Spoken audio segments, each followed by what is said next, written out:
I almost didn't get on the plane.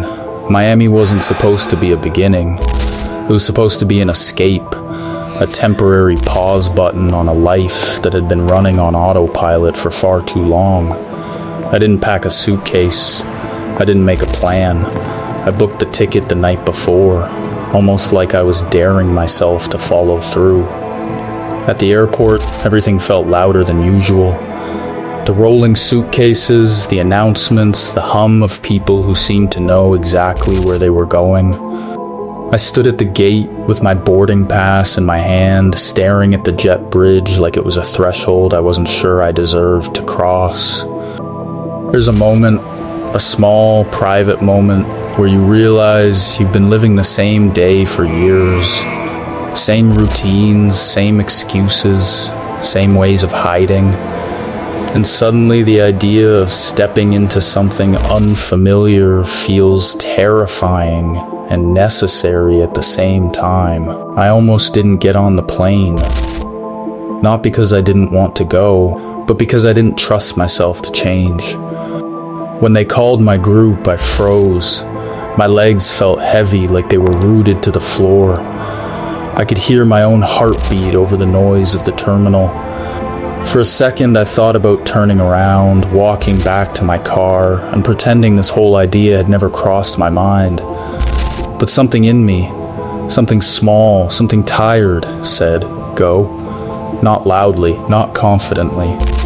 Just enough. I stepped forward.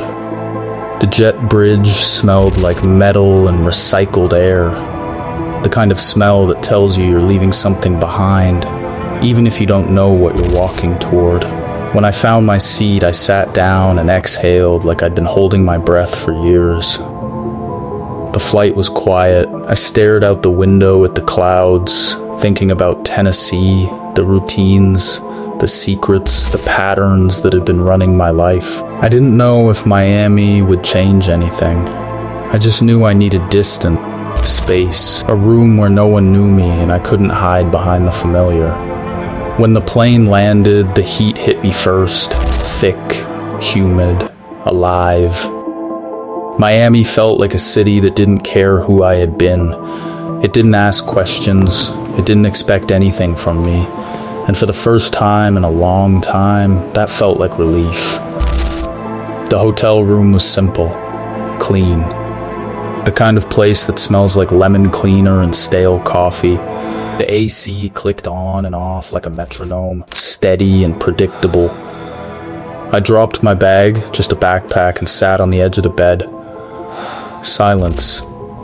Real silence. Not the kind you fill with screens or noise or excuses.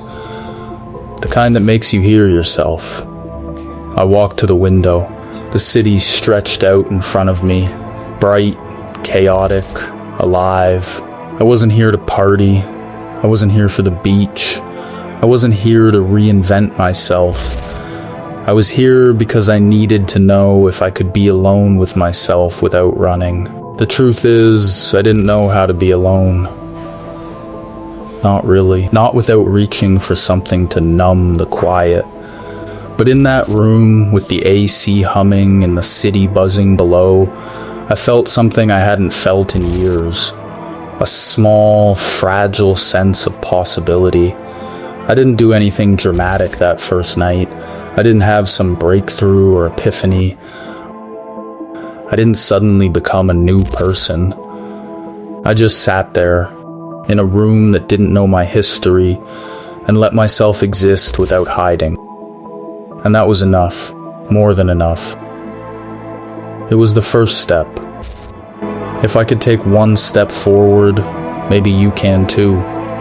A different room, a different window, a different city each month.